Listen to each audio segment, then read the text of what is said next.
Chapter 5 deals with switches. And so it's called Chapter 5 Ethernet, and you're dealing with LAN switches, local area network switches.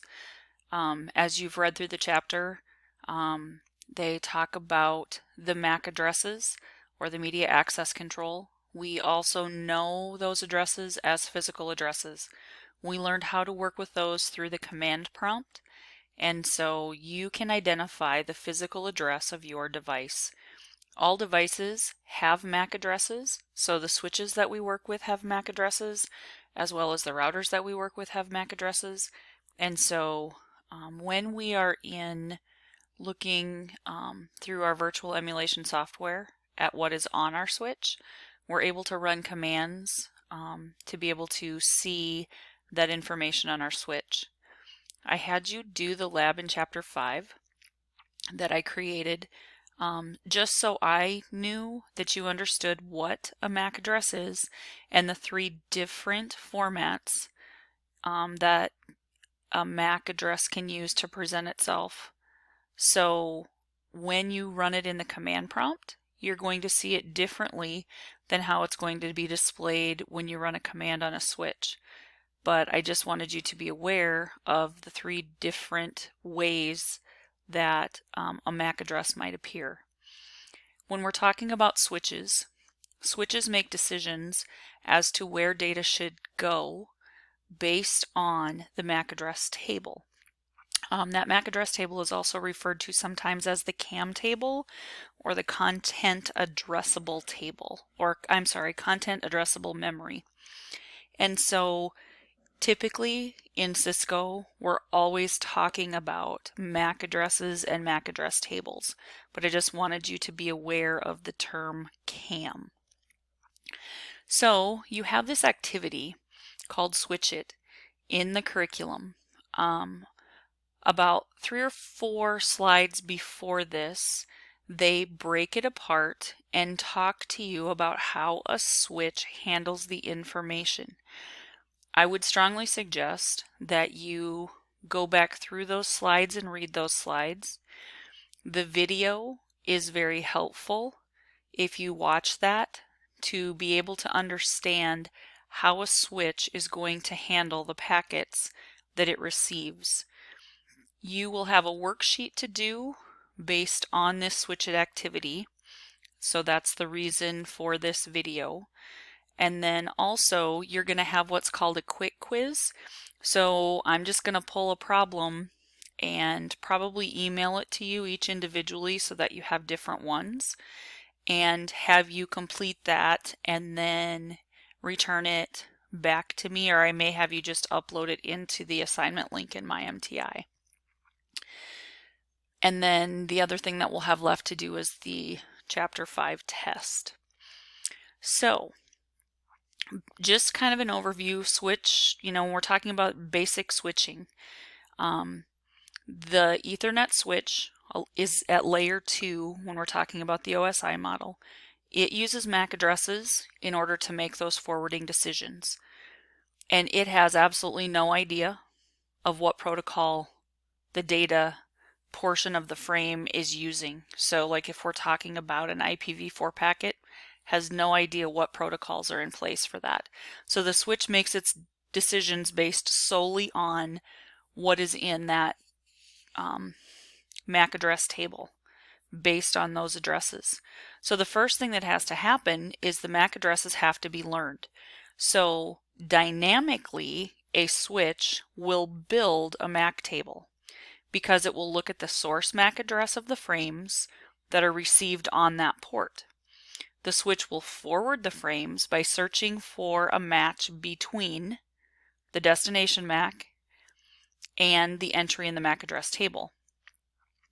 Every frame that enters the switch has to be checked for new information, because if it already exists, then it can decide where to forward it. If it doesn't, it's going to have to be added to the table. So it's going to look at the frame's source MAC address and port number where it's entering the switch. If the source MAC does exist in the table, but it happens to be a different port, then the switch is going to say, hey, this is new information, and so that entry is going to be replaced using the same MAC address, but with a more current port number, whatever that might be. If the destination MAC is unicast, then the switch is going to find that match between the destination MAC of the frame and the entry in the MAC address table. If the destination MAC is in the table, it's going to forward the frame to whatever port that is. If it's not in the table, the switch is going to forward the frame out to all ports except the incoming port. And I always say it's going to forward it out to all ports except itself. And then as the switch receives those frames from the different devices, it can populate or build or create that MAC address table by examining both the source MAC of every frame. And when the switch's MAC address table has the destination MAC address, it can then filter the frame and forward it out to whatever port it may need to go to. So, keeping those things in mind, when you work with Switch It, you want to take a look at your switch here first. And so we can see what ports we're working with. So I'm going to be real with you. Your answers are not going to be 2, 4, 6, 8, 10, 11, 12. There's nothing connected to those, so think about that. These are switch ports that have PCs connected to them. This is a hub. So you go from the switch to the hub to PCs. So you've got PCs that are connected to this hub. And that's something that's important.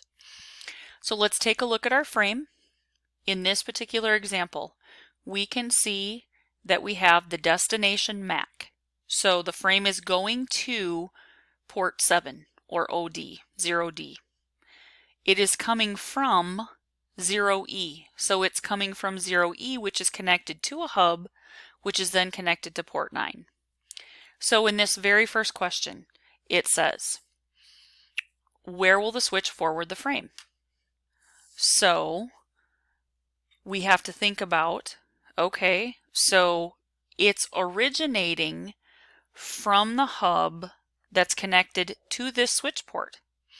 So we said that it's going to forward the frame to all ports except what it is connected to. So it should send it to 1, 3, 5, and 7, because 9 OF, is already in the table, so it's not going to forward it there. And then step 2 says, when the switch forwards the frame, which one of these statements are true? So I always say to myself, does the source MAC exist in the MAC table? Well, the source MAC is OE. Nowhere down here do I find OE, so it's going to add it to the table. If that source MAC would be down here, then it wouldn't. And then I have to figure out now what's going to happen with that frame. So is it going to be broadcast? I don't see any FFs anywhere up here. Is it unicast? Is it going to be sent to a specific port? Well, again, it doesn't tell me a specific port. Is it a unicast frame that's going to be flooded to all ports? Yes, it is. It is a unicast frame, but it's going to be flooded out to all ports because it's coming from the hub side of things. So if we click on check, it tells us that we've successfully answered that. And if you want help with it, as you're working through these switches, if you're not sure, click on help and it will go through and it will explain to you kind of what I did. I mean, it's going to give you the same feedback for each one. It's going to tell you, here are the things that you need to do, and then go ahead and check it. So FF is broadcast to all ports except of where it originated from. And a frame is flooded to all ports except the origination only if the switch does not have a destination MAC within the MAC table. The switch will only add a new MAC address to the MAC table based on the source MAC address. If the source MAC address is already in the table, nothing is added or learned. If the source MAC address is not in the table, the address will be added. And a switch will drop a frame if the destination and source devices are both connected to the same port and the switch has a destination MAC in the MAC address table. So in this activity, this occurs on a single port connected to the hub with 2 host devices. So we saw an example of flooding in this problem, but that was it. So once you're done with a problem, you can click on New Problem. All these problems, I don't even know how many possibilities there are for problems that can be generated. It may look sometimes similar, but think of all of the ports that you have available and the number of times that could happen. So let's just take a look at a couple of others. Here I can see that OD, this is my source, and I want to send it to OB, which is port 3. So I'm going to just briefly look down here. OB already exists here, as well as OD. So it says, where will the switch forward the frame? Well, OB already exists in the table, so it should forward it to 3. Now you only have to do one part of the problem at a time. So if you think that's the answer, you can click check. The reason this says incorrect question 2 is because I haven't answered it. So that means that this part of it is right. So when the switch forwards the frame, which statement or statements are true? Will the switch add the source MAC to the MAC address table? It will not, because the source MAC is OD, OD is port 7, so it will not have to add that. The frame is broadcast. There are no FFs here. The frame is unicast and will be sent to the specific port. It should be able to go to, should be able to go to the specific port because it exists in the table. Again, you can go ahead and check. It should tell you if you're correct, and then you can move on to the next problem. So I want you to spend a little bit of time. Let me just jump back here quick. You should start here on section 5211, switch fundamentals. Study this, read through this information, click on the figures and follow what it's showing you. Then it's going to go into the filtering of frames again. See on each slide what it's showing you. And if you want to watch the video, you can. Remember that you can download the slides, or you can also just read the transcript if you want for that. And then go ahead and practice with some of these, play with some of these, and see if you can understand it. And I would recommend that you do that before you do the worksheet. So the worksheet, where did I put it? Looks like this. And so the one thing that I want you guys to make sure of is I have this little, where did I put my note?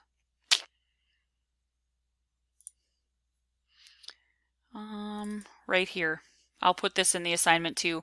If you're using Chrome, be sure to download the PDF to your computer and open it in Adobe Reader before typing in your answers. If you don't, and you complete the interactive fields in your browser window, your answers will not be saved.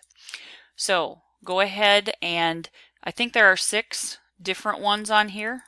Go ahead and work through those, and then you'll save it and you'll upload it into the assignment link in MyMTI. And then you'll have a quick quiz to do and the Chapter 5 test. If you guys have any questions, don't hesitate to reach out. Hope everybody's having a wonderful day. Talk to you later. Bye.